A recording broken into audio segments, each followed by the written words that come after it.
Muy buenos días. Damos comienzo a la sesión de hoy a cargo del Servicio de Enseñanza del Hospital, con 2 trabajos de investigación de nuestros médicos residentes.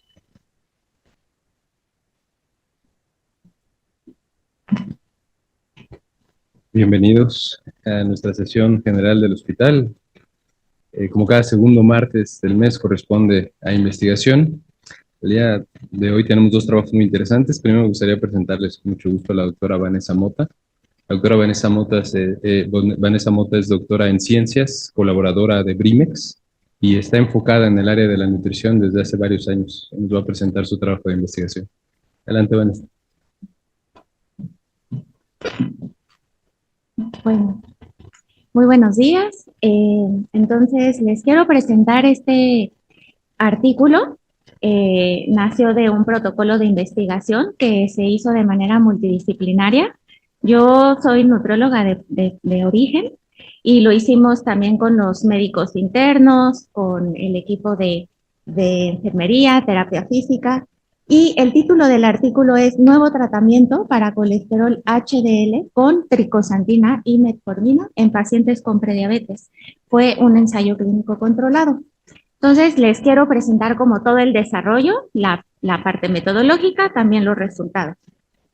Bueno, ya sabemos que América del Norte está de manera importante afectada por tasas de prevalencia altas en temas de prediabetes, y en la última encuesta pues hay datos del ENSANUD, hay datos que los mexicanos adultos, nuestra prevalencia de prediabetes está alrededor del 22%. De manera importante, casi la mitad de nuestros pacientes que tienen prediabetes, y esto se ha reportado en la literatura y creo que y de hecho también lo vemos consistentemente en nuestros pacientes en las clínicas, en Brimex, también coexiste la dislipidemia aterogénica, y bueno, esto es un factor de riesgo para complicaciones macro y microvasculares en nuestros pacientes. Entonces, pues en este escenario con nuestra condición de pacientes con prediabetes, en donde también es prevalente el sobrepeso y la obesidad y se conjunta la dislipidemia aterogénica, pues nosotros intervenimos de manera multidisciplinaria e interdisciplinaria. El equipo de nutrición, trabajamos toda la parte de dieta, de actividad física, trabajamos con el manejo de las dietas tipo DASH, con el perfil de dieta mediterránea, que se ha demostrado igual que es el que tiene mayor efectividad en los pacientes con esta condición clínica. De parte de actividad física se da como el manejo y el encuadre de un entrenamiento con resistencia cardiovascular, con ejercicio de fuerza física, y el tratamiento médico está adaptado para que reciban los pacientes metformina y también el suplemento que se está probando en este estudio. Este suplemento es una medicina, es una planta que se llama tricosantin A y que ha demostrado también efectividad para el tema de reducción de resistencia a la insulina y también mejorar la disfunción del colesterol HDL, suprimiendo factores proinflamatorios. Entonces, el objetivo del estudio fue en mujeres, evaluar en mujeres que tenían sobrepeso, obesidad y prediabetes, evaluar la mejoría en el colesterol HDL, adicionando al tratamiento estándar que recibían la metformina, además el tricosantin A, para ver su efectividad. Adicionalmente, se evaluó los cambios en el colesterol LDL, en los triglicéridos, en el colesterol total, en la prueba de Quantose, que mide la resistencia a la insulina, y también en la masa corporal. Entonces, bueno, pues este fue el modelo que trabajamos con este protocolo. Fue un protocolo que recibió una intervención a 12 semanas, recibieron los tratamientos este grupo de mujeres. Tenían de 20 a 65 años, todas con sobrepeso, obesidad, el diagnóstico de prediabetes acorde con los criterios de la ADA, tenían comorbilidades que debían de estar controladas con un manejo médico. Se excluyeron aquellos pacientes que tenían comorbilidades, pero fuera de control, como problemas cardiovasculares, renales o hormonales, problemas hepáticos también. Previamente, aquellas pacientes que habían recibido un tratamiento de estatinas o metformina pasaron por un periodo de lavado de al menos 3 meses de no recibir esta intervención. Entonces, nuestro grupo fue aleatoriamente asignado, nuestro grupo de pacientes aleatoriamente asignado a tres grupos de intervención. Y los tres recibieron el tratamiento intensivo de estilo de vida, que estaba compuesto por el tema de la dieta, que les repito, se maneja el tipo DASH con perfil de dieta mediterránea, era una dieta hipocalórica, y también el manejo de actividad física, que estaba comprendido por ejercicios de resistencia cardiorrespiratoria de 150 minutos semanales, más los ejercicios de fuerza 3 veces a la semana, en días no consecutivos. Como desenlace principal tuvimos el colesterol HDL, y como variables secundarias también se evaluaron todos los demás lípidos de LDL, triglicéridos, colesterol total. Aquí voy a tomar esto. ¿Vale? Cuantose y la masa corporal. Ok, entonces aquí están cómo se presentaron y qué tratamientos recibieron cada uno de los pacientes. En el grupo A recibían el tratamiento dual de la tricosantina, que es el medicamento que se está probando, que es un inhibidor de diacetilasa de histona, que está combinado con mannitol-molibdato, la metformina de 500 miligramos. Entonces, el grupo A recibía 2 pastillas en la mañana y 2 en la noche. El grupo 2 solamente recibió la metformina, y recibía el tratamiento placebo también para tener 2 pastillas mañana y 2 en la noche. Y el grupo 3 era solo placebo con 2 cápsulas en la mañana y 2 en la noche. El equipo de farmacia intrahospitalaria nos apoyó para hacer la aleatorización y la asignación de los pacientes, y la dispensación o la entrega de los medicamentos mensualmente lo hacía el equipo de la farmacia de la clínica Brimex. Entonces, les pedíamos a los pacientes, igual cuando acudieron a recibir los kits de medicamentos, que también pasaban a consultas de medicina y de nutrición. En las consultas de medicina se evaluó la adherencia terapéutica, la cual fue definida con los pacientes que no suspendían tratamiento por 5 días o más, y se pedía que aquellos que sí la habían interrumpido devolvieran los medicamentos al área de la farmacia de la clínica. Nosotros, el equipo de nutrición, revisaba registros y diarios de alimentos para evaluar el apego a la dieta y a la actividad física en al menos un tiempo de comida al día y al menos un tipo de actividad física al día. Igualmente, los médicos indagaban cualquier tema de efectos colaterales. Y bueno, el trabajo de análisis estadístico, que primeramente pues comparamos de manera basal los 3 grupos, que fueran homogéneos, que no hubiera ventaja uno sobre otro, como variables cuantitativas continuas, con análisis de ANOVA. Igualmente se hizo al final el análisis de ANOVA, la comparación entre los grupos. También se evaluaron de manera independiente cada uno de los grupos, con pruebas de C pareada para muestras dependientes, cada una de la variable principal, también las variables secundarias, y también se evaluó con prueba de G cuadrada la relación entre cada grupo con las variables de estudio categorizadas, con los puntos de corte de alterado y normalidad. Entonces, bueno, esto es algo súper importante de presentar en los estudios, como el flujo de los pacientes. Eran elegibles 166 pacientes, no cumplían criterios 31 pacientes, entraron a la aleatorización 135, y en cada uno de los grupos estaban conformados por 45 personas, mujeres. Tuvimos pérdidas, muchos eran de temas porque cambiaban de lugar de vivienda. Y al final entraron al grupo para análisis estadístico 38 en el grupo 1, 32 en el grupo 2 y 34 mujeres en el grupo 3. Entonces, en esta tabla es como toda la parte descriptiva, y pues no se ven diferencias significativas en ninguno de los tres grupos, o sea que era acorde a lo que queríamos demostrar, ¿no? Que fueran homogéneos los tres grupos en todas las variables, tanto la principal como la secundaria.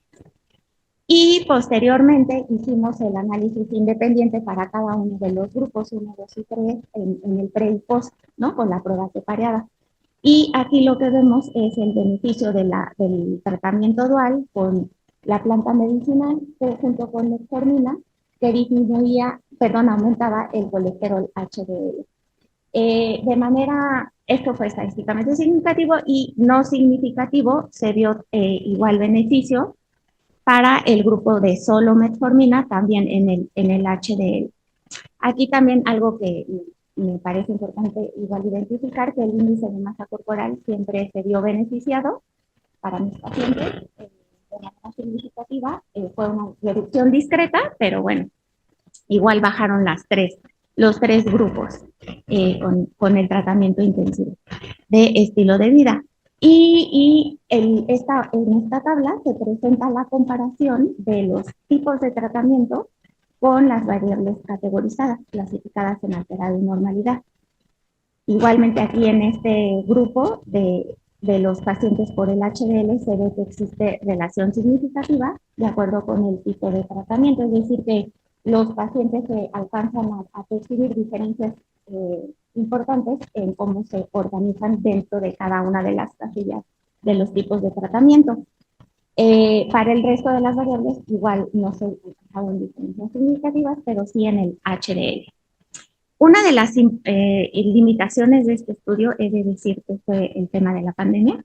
Tuvimos que interrumpir el flujo de entrada de los pacientes y bueno, alcanzamos a terminar y a dar como los últimos tratamientos, pero sí no pudimos continuar y no seguimos como ingresando más pacientes al programa o al protocolo.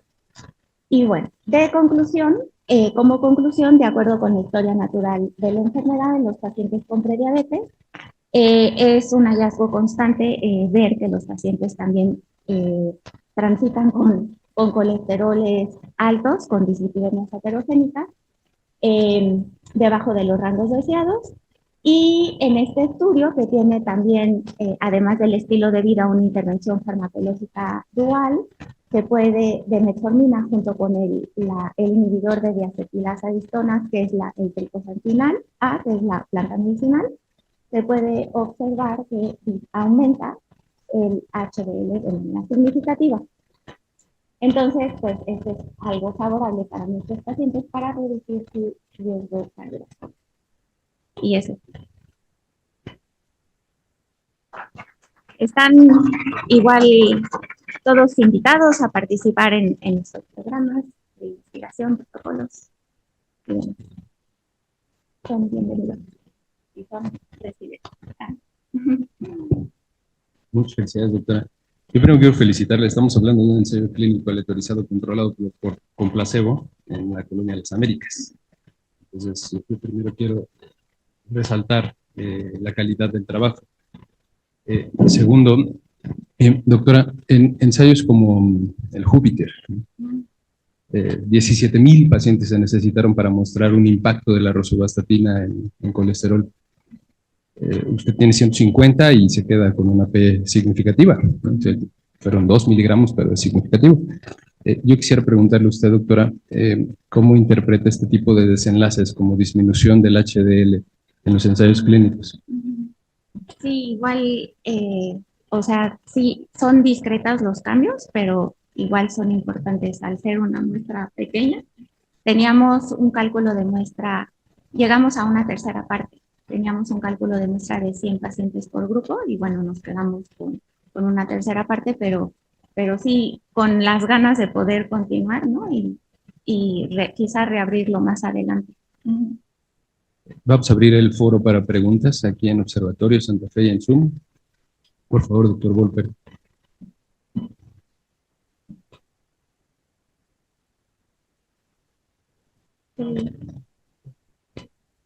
Un estudio muy, muy bonito, elegante, diría yo. No me gusta el título, claro, no me gusta nada, pero daría la impresión de que estamos tratando el resultado de una prueba de la sí, ya vimos que hasta en el estilo de vida de los pacientes están involucrados aquí. Entonces, no estamos tratando el colesterol de alta densidad. Yo diría ni siquiera la prediabetes, porque las dos cosas son parte de un síndrome más amplio en muchos casos, no digo en todos, pero en la mayoría de los casos, en donde pues, involucra el hígado graso. Hay también con frecuencia sobrepeso o cuando menos acúmulo de grasa visceral como parte del síndrome metabólico, es decir, es mucho más amplio y están viendo solo dos cosas, prediabetes, que por cierto no vi mucho cómo se modificaron los conceptos y la relación entre glucosa e insulina se modificó, seguramente sí por metformina, pero no la vi.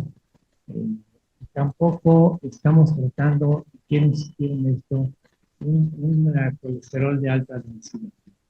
Y además tiene una porción genética muy importante. Tampoco escuché que se hiciera referencia a esto. Y en México tenemos particularmente genes muy malos para el colesterol de alta densidad, de cifras por abajo de 40. Y tus pacientes en los tres grupos estaban muy cerca de 50, me sorprendió. Y no estaban tan mal, están... Felicidades. Sí, justo en este perfil de pacientes de solo mujeres, como cuidamos todas las variables que pudieran influir como en el cambio de los desenlaces, o sea, como que no tuvieran embarazo, que no estuvieran tomando terapia de reemplazo hormonal, ¿no? Como todo eso que pudiera meter sesgos en nuestros datos, como desenlace, en la manera como se comportara, lo tuvimos que vigilar, igual sin lactancia, ¿no? Como toda esa parte hormonal. Y eso como para hacerlo más limpio. Y en el tema de los cambios de... Ahí sí, o sea, ciertamente siendo mujeres, pues tendrían que tener de 50 a 54 para arriba, ¿no? Como algo más deseable. O sea, entre más alto es lo mejor, en donde se ha visto que la actividad física influye, les beneficia y demás, junto con los tratamientos farmacológicos, la alimentación, etc. Entonces, pues sí, cambian de 49 a 52 a 19, en este grupo de los que tienen tratamiento dual. Y algo que resaltamos también en nuestra discusión es que el grupo de metformina, que no recibe el otro suplemento, el de la planta medicinal, también aumenta, pero nada más que no alcanza la significancia. El Quantose, que es otro de los pruebas de metabolitos que mide la resistencia a la insulina, por ejemplo, ahí baja en esta, pero sin alcanzar significancia, en esta sube, o sea, fue como irregular el cambio de, no se ve como que persista la reducción de evaluación de la resistencia a la insulina. Por eso sí, no se habla mucho de los beneficios. Pero sí se dio más en metformina y solo metformina. Igual en el solo metformina. Y eso es solamente en glucosidina, en el grupo control, no, sí aumentamos de 189 a 191. En este está cerca, 192.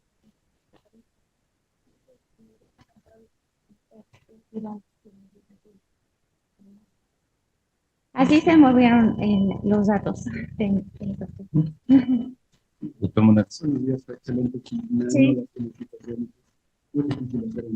Sí, fue muy... íbamos, sí, sí, pero tuvimos mucho apoyo también. el fluoxetine es un medicamento que ya está disponible en México. Es una pregunta. La segunda es, ¿cuál es más o menos el costo? A esto me refiero porque pareciera que la obesidad y la aterosclerosis alcanzan muy fuertes hace los CERTIC y el CIPAP. Las intervenciones son tremendamente caras. Sí. Justo estos tratamientos que son como la primera línea y son muy accesibles para nuestros pacientes de condición socioeconómicamente vulnerable y era algo accesible también para ellos. Recibimos apoyo de los laboratorios que fueron donantes 100%, no hay ningún interés que declarar de por medio y es poco la población que se pueda llegar a ver beneficiada con medicamentos como los que usted comenta, en donde los tratamientos al mes pues son de 3,000 pesos, 4,000 pesos, es menos accesible, aparte de que algunos nos comentaban hace poco que estaba agotado ahorita en México, etc. Sí, sí es todo un reto con ellos, ¿no? Acompañarlos multidisciplinariamente, sí o sí.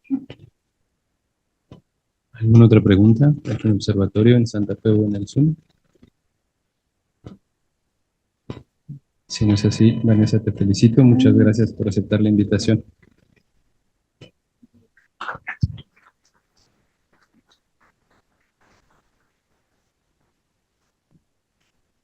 Les quiero presentar al doctor Montes de Oca. El doctor Montes de Oca es intensivista, parte del cuerpo médico de este hospital, y nos va a presentar su trabajo de investigación. Marco, adelante. Hola, buenos días, gracias. Gracias por la invitación. Esta invitación nace de la charla que tuvimos la semana pasada, si la recuerdan, de ECMO. Y ahora se les digo a mis residentes, ya no voy a hablar de ECMO porque solo creen que hablo de ECMO. Voy a pasar para allá. Creo que esta es la tesis que presentamos, la tesis el doctorado que llevamos aquí en el hospital. El título lleva eficacia de ECMO venoarterial en pacientes en estado de choque cardiogénico refractario. Un poco lo que vimos la vez pasada, choque cardiogénico refractario. Bajar en el enlace, en la infografía, ahí viene un resumen de lo que es de los puntos. Bueno, los resultados los recabamos apenas el mes de febrero, iniciamos en enero de 2017. Tristemente, como todos, se nos atravesó la pandemia. Antes de la pandemia utilizamos mucho ECMO venoarterial, hablábamos mucho de choque cardiogénico. En la pandemia empezamos a utilizar mucho ECMO venovenoso para influencia respiratoria. Hizo que se cambiara mucho el protocolo de esto de ECMO. Apostamos mucho por ECMO venoarterial y ahora, con la pandemia, empezamos a utilizar mucho ECMO venovenoso para influencia respiratoria. Tristemente, ahora vamos a utilizar mucho más ECMO venoarterial, porque la pandemia que viene se llama choque cardiogénico, se llama aterosclerosis, como lo vemos, y se llama pues todo lo que tiene que ver con el infarto agudo miocardio. El marco teórico, como ya hemos mencionado, el choque cardiogénico es una patología multifactorial que se presenta cuando haya una refractariedad a lo que es toda la terapia farmacológica con inotrópicos, como vasopresores, nos lleva a falla multiorgánica. El ECMO nos permite garantizar esa perfusión, aumentar el gasto cardíaco, mejorar la perfusión de los órganos y de alguna manera apostamos por mejorar la mortalidad. Sabemos que con ECMO, pero tenemos que aprovecharlo de la mejor manera. Y durante ese tiempo que estamos utilizando ECMO, no damos un buen tratamiento médico, pues no sirve de nada que pongamos un aparato. Es lo que vamos a ver mucho en este tesis. ECMO, una máquina que saca sangre del lado venoso, del todo el sistema venoso, pasa a través de una centrífuga, lo lleva a una membrana de oxigenación, lo pasa al sistema arterial y manda sangre con un flujo determinado y esa sangre se oxigena. Gasto cardíaco. ¿Qué mejora ECMO? Gasto cardíaco y mejora la disponibilidad. Hace unas semanas tuvimos un paciente con feocromocitoma que tratamos aquí en el hospital. Este paciente tenía buena presión arterial, estaba hipertenso, tenía 220, 120 de TA y había caído en paro antes de entrar a quirófano para quitar el feocromocitoma. Si ese paciente le hubiéramos quitado el ECMO, y hubiera entrado sin ECMO a quitar el feocromocitoma, el paciente hubiera fallecido. entró al quirófano con el ECMO. Cuando le estaban moviendo el fepromocitoma se hipertensó, incluso tuvimos que bajarle el flujo del ECMO para que ese paciente, cuando le quitan el fepromocitoma, hace paro, hace asistole, está soportado en ECMO, el paciente no se tiene que dar reanimación cardiopulmonar y a los segundos vuelve a entrar a ritmo. Por eso es que la presión arterial no es un determinante para colocar ECMO. En ese paciente, para lo que nos sirvió, fue para mantenerlo vivo y que el paro cardíaco no hubiera creado una repercusión hemodinámica.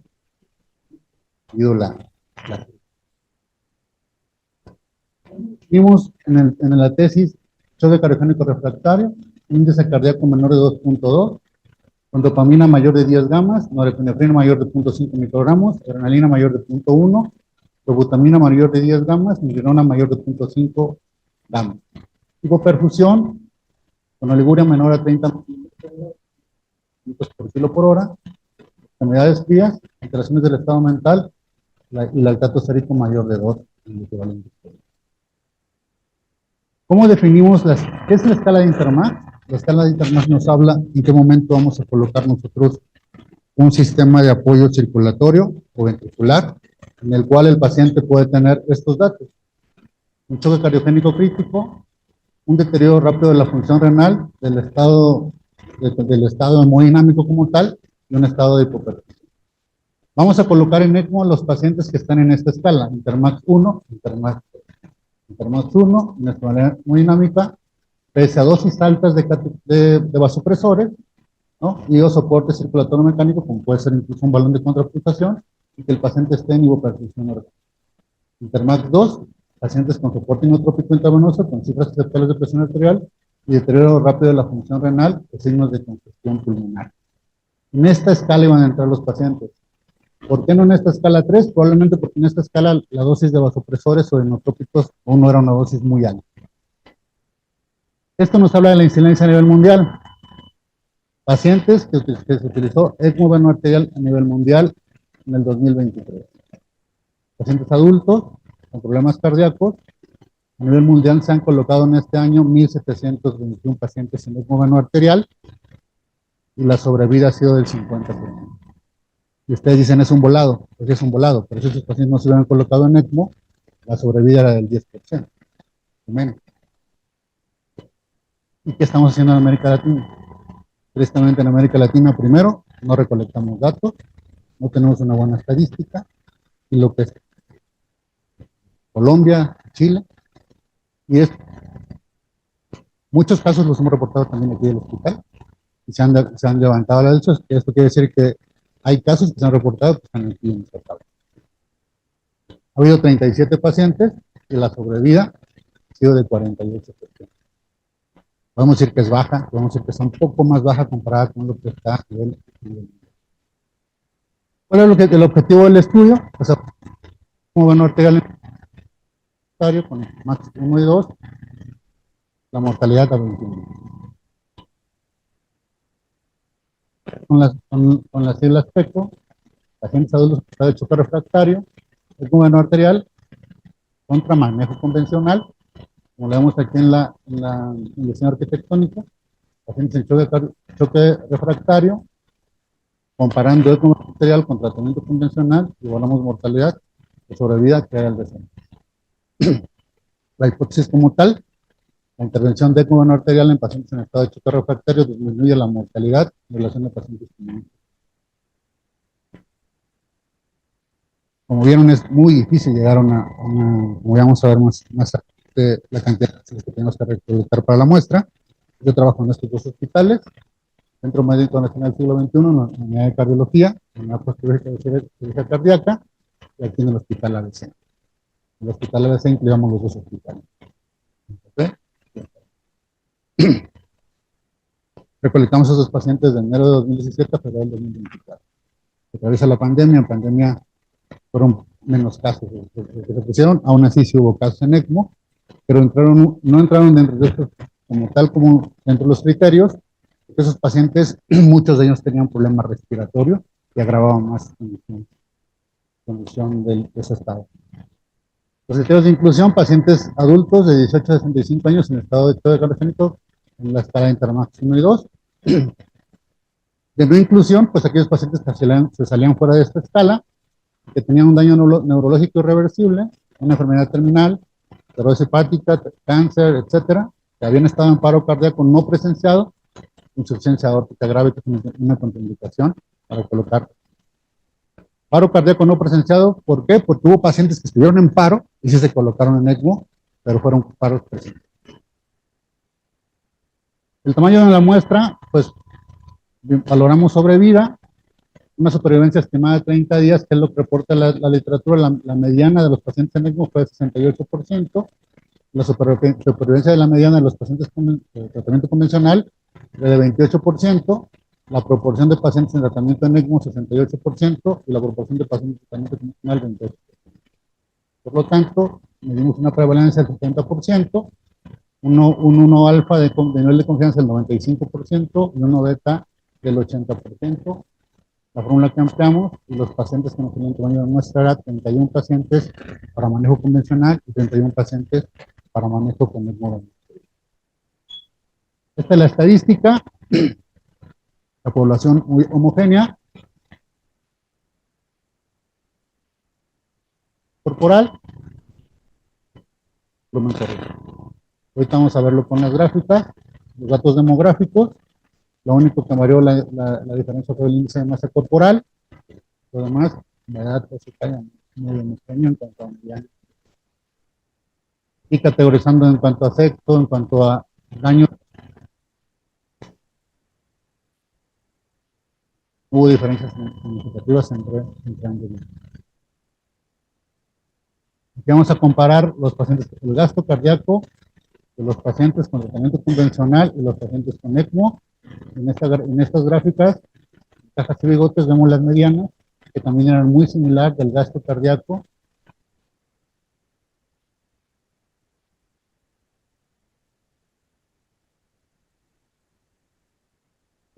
Eran pacientes con choque cardiogénico grave. Cuando vemos la diferencia en las variables por grupos, lo primero que comparamos y lo primero que vimos fue la cantidad de uso de vasopresores, de inotrópicos, y al final valoramos la mortalidad. Y vean con los vasopresores. Cuando nosotros colocamos ECMO, los pacientes con ECMO tenían había más pacientes que tenían solo norepinefrina comparado con los pacientes con tratamiento convencional que tenían no un vasopresor, tenían dos vasopresores, norepinefrina y vasopresina. Es decir, logramos reducir al menos un vasopresor en estos pacientes. En cuanto a inotrópico, lo mismo. En ECMO, los pacientes que tuvieron dobutamina en ECMO fueron 11, los pacientes en tratamiento convencional 7, pero los pacientes que tuvieron doble tratamiento convencional fueron más comparado con los pacientes que tuvieron menos inotrópicos. Cabe señalar que cuando estamos en ECMO podemos quitar de todo el inotrópico, porque existe una complicación que se llama dilatación aguda del ventrículo izquierdo, donde aumentamos la poscarga al ventrículo izquierdo. Es decir, tenemos que mejorar esa contractilidad del ventrículo izquierdo para que no haya un aumento en la dilatación del ventrículo izquierdo y haya mayor edema agudo pulmonar y mayor fallo. Por eso es que no se quita el inotrópico. En cuanto a la mortalidad, en los pacientes en ECMO, tratamiento convencional, 23 pacientes. ¿Qué concluimos? Eran pacientes muy graves, eran pacientes con escala de Intermax muy grave, donde su mortalidad era arriba del 90%. Llegamos a nuestra comparación, hicimos nuestra gráfica, nos dimos cuenta que nuestros pacientes teníamos una mortalidad en el recuento del 59.7%, 45%, perdón, comparando con 74%. Tenemos muy igual o un poco mejor comparado con lo que reportan a nivel mundial. Y para terminar, la escala de prevalencia en la cual vemos a través de los días graficado cómo fue el comportamiento de estos pacientes. Y veamos, en rojo tenemos los pacientes en tratamiento convencional y en azul los pacientes en... Y vemos que en el día 3 muere el primer paciente en tratamiento convencional. El paciente en ECMO muere hasta el día 8. Es decir, tenemos tiempo. Probablemente en ese tiempo paciente. Entraron a mayor falla orgánica, a lo mejor no se tuvo que pico, o tal vez no lo aprovechamos, o tal vez eran pacientes muy graves que no les llevamos a positivo, o otro tratamiento, tal vez trasplante, otro dispositivo, no lo sé, tendríamos que valorar en otro. Y al final, a 21 días, lo que vimos acá, los pacientes morían más en tratamiento convencional, comparado con tratamiento convencional. Muchas gracias.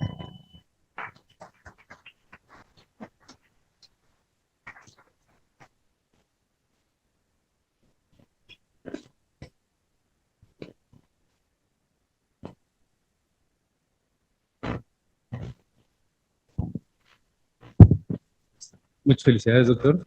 Eh, yo soy oncólogo y he visto millones de pesos invertidos por maniobras que aumentan la supervivencia 3-5%.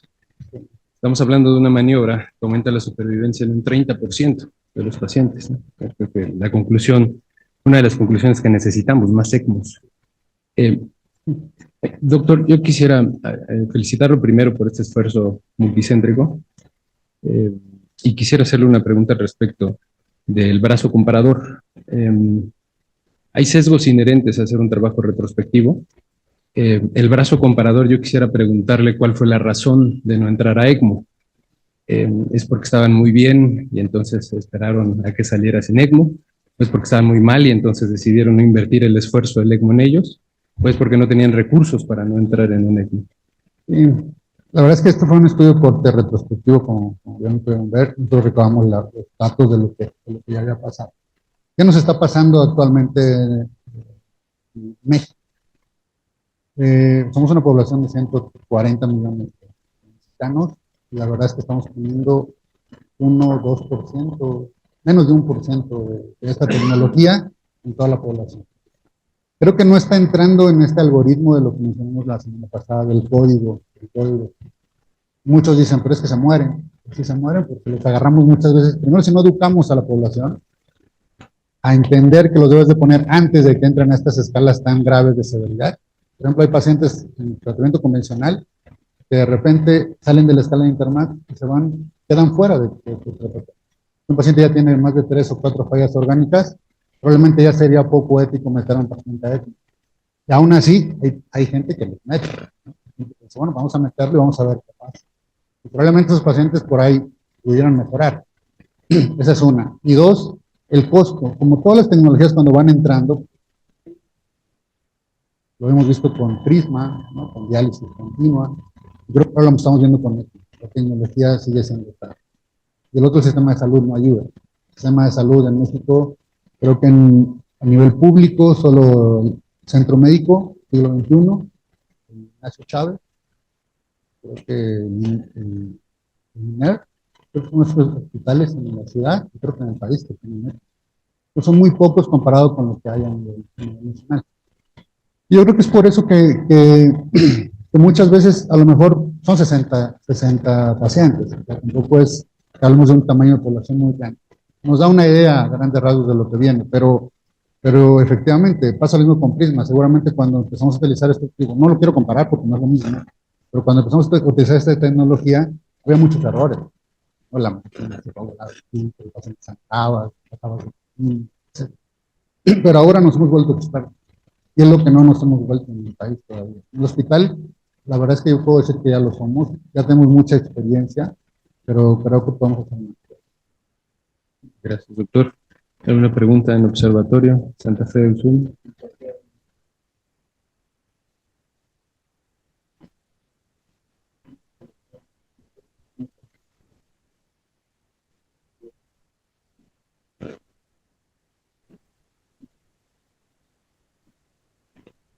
Sí, doctor.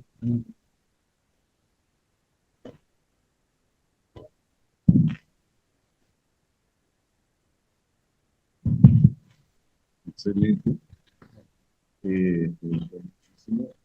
Pero quisiera preguntar, la patología, aparte del infarto del miocardio, ¿qué otra patología?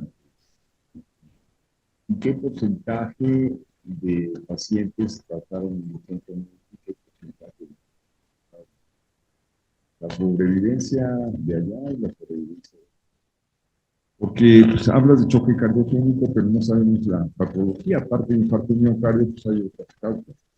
Entonces, sí me hubiese gustado saber qué tipo de patología incluyeron. Y no entendí muy bien lo del feocromocitoma, que entró con un ECMO, pero no recomiendas que todos los pacientes con feocromocitoma sí, entren a un quirófano con este tipo de cosas. ¿O sí? Sí, al contrario.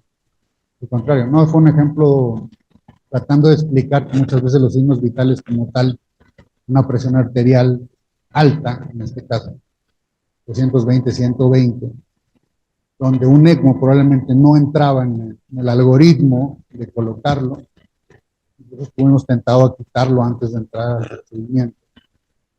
Si hubiéramos quitado el ECMO antes de entrar al procedimiento, el paciente en la sala de quirófano hubiera fallecido, hubiera tenido el soporte. Pero teníamos la experiencia que el paciente ya había accidentado. En este caso se sugirió y se colocó y el paciente salió ahí. Ese fue uno. Dos, sí, una disculpa, digo, el tiempo también no ayuda y toda la tesis es muy amplia. El porcentaje fue 80% en el siglo XXI de población, 20% en el ABC. La mortalidad en el ABC fue muy similar cuando se compararon los pacientes. Y el grado de choque cardiogénico fue choque séptico agregado con choque cardiogénico, pacientes con infarto agudo de miocardio, y eso fue como el 80-90%, y otras causas de choque. Y eso faltó. Perdón, Andrés, un momentito. José Luis, en el Zoom había levantado la mano. Si quiere hacer algún comentario. Sí, muchas gracias. Sí, muchas gracias. Bueno, José Luis, perdón, ¿con quién estamos hablando? José Luis Ojeda Delgado. Ok, doctor Ojeda. Ok, sí, felicitar al doctor por su trabajo multicéntrico y también comentar que efectivamente el ECMO es muy útil en cardiovascular, excepto como se ha mencionado y se ha publicado en los últimos meses el New England Journal of Medicine, el infarto agudo del miocardio, que es la causa más frecuente de muerte, como comentó el doctor Raúl Astudillo. En este estudio de más de 400 pacientes, la mortalidad era similar, aproximadamente 48% en los dos brazos, ¿no? El que se usó ECMO con el tratamiento médico habitual intensivo. Entonces, efectivamente, como comentó el doctor, el ECMO es pues una gran herramienta, pero como todos los apoyos no rescata cadáveres, ¿no? Tiene que prevenirse el problema del paciente que se va a asistir. Y sin duda, en patología fuera del infarto del miocardio hasta el momento, el ECMO ha mostrado una gran utilidad. Ese es mi comentario. Gracias, doctor Ojeda. Ahora sí, el doctor Palomar. Por lo que veo, la sobrevida es muy mala. Sí. Con el veno venoso, el pulmón cambia la situación, porque el pulmón tiende a tener una mejor sobrevida, una mejoría significativa al pasar la semana, proteger la respiración que me daño el pulmón. Y posteriormente resultados como fase ya más tardía. Y algún paciente podría ir en protocolo para. Entonces, el veno venoso tiene una mortalidad mucho menor, una sobrevida mucho mayor, menos complicación. Y al parecer, el corazón cuando ya entra en una falla cardíaca, un choque cardiogénico, pues ya sería como una cosa tardía para tenerle un veno arterial. ¿Cómo comparar los dos abordajes, los dos abordajes, y con cuál has tenido una mejor experiencia? ECMO venoarterial en choque cardiogénico, nosotros debemos de saber qué vamos a hacer con el paciente dentro de las siguientes 2 semanas. Nosotros no hemos encontrado una solución en 2 semanas. El paciente sigue en choque cardiogénico, el paciente está en ECMO venoarterial, el paciente se tiene que mandar a 2 días. Una asistencia ventricular, un soporte definitivo solo para apoyo izquierdo, que eso lo hacen mucho en el HeartMate en Estados Unidos, o trasplante cardíaco. Cosa con el pulmón que da un poco de más. Con pulmón la media de los pacientes en ECMO venovenoso son 30 días. Esos pacientes en 30 días, nosotros tenemos la oportunidad de ir resolviendo más los problemas respiratorios. El problema es el mismo. Tenemos que llegar a ese punto de 30, 40 días donde tenemos que controlar condiciones generales del paciente, estado nutricional, sacarlo de infecciones, rehabilitarlo, ponerlo a caminar. Y si no mejora en esos 30 días, son pacientes que usted los ve en la consulta, con oxígeno, su capacidad pulmonar muy baja. Y si esos pacientes los logra sacar de ECMO, pues los sigues tratando en la consulta para meterlos a un protocolo de trasplante de pulmón en los siguientes meses o los siguientes años, que así va a venir mucho con la pandemia, ¿no? Muchos pacientes con COVID con daños pulmonares terribles. Que también ha pasado con muchos pacientes en COVID, después de un año, ver las tomografías y se ven normales, ¿no? Pacientes sanos. Pero eso tampoco tiene una pauta, esto entra del tipo de COVID que tuvo el paciente, etcétera, muchas cosas. Pero llega el punto en el que en ECMO venovenoso, después de 30, 40 días, si no tomas un punto, tienes que mandarlo a trasplante de pulmón. Nos pasó con un paciente 180 días en ECMO venovenoso. Ese paciente tenía una pseudomonas multidrogo resistente. El problema que tuvimos con él fue que su seguro solo abarcaba el país, México. No, era un seguro muy amplio, pero no abarcaba a Estados Unidos, y no lo pudimos llevar a trasplante a Estados Unidos. Trasplante de pulmón.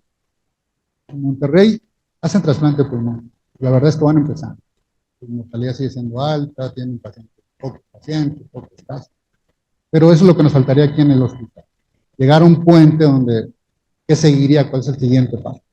15 días, ¿dónde lo vas a llevar? Asistencia ventricular, trasplante de corazón. Problema pulmonar, 30, 40 días, ¿a dónde lo vas a llevar? ¿Se recuperó? ¿Lo vas a seguir con tratamiento convencional? ¿Le vas a quitar ECMO? ¿Se puede quitar ECMO? ¿O lo vas a meter en un protocolo de trasplante de pulmón? Que lo ideal siempre sería recuperar esos pulmones. Les cambias una enfermedad por otra. Sí, son dos algoritmos diferentes, pero al final de cuentas llegan al mismo punto. ¿Qué vas a hacer después de tanto tiempo? Pulmón te lo permite, más tiempo. ¿Pero de qué se mueren los pacientes con ECMO venovenoso? De infección. Nos ha pasado, tenemos COVID. ¿De qué se morían? Se infectaban, falla orgánica. Comentarios en Santa Fe, ¿algún otro comentario en Zoom? En el chat ahorita no tenemos nada. Bueno, yo quiero felicitar a los dos ponentes. Siempre es refrescante ver trabajos de investigación dentro de nuestro centro médico y que está dando frutos la maestría y el doctorado en ciencias médicas. Aquí están sus cartas, se las hacemos llegar a la mayor brevedad. Quiero tomarme un momento para felicitar nuevamente al Departamento de Enfermería. Nuestra doctora Gudelia acaba de recibir un premio que le dan a las enfermeras, un premio muy especial. Quisiera que le brindemos un aplauso ya que está aquí con nosotros. Su trabajo incansable durante muchísimos años dentro de esta institución pues rinde frutos y la queremos felicitar. La semana que entra tenemos a la doctora Luisa Fernanda Mariscal Mendizábal, que es especialista en genética médica.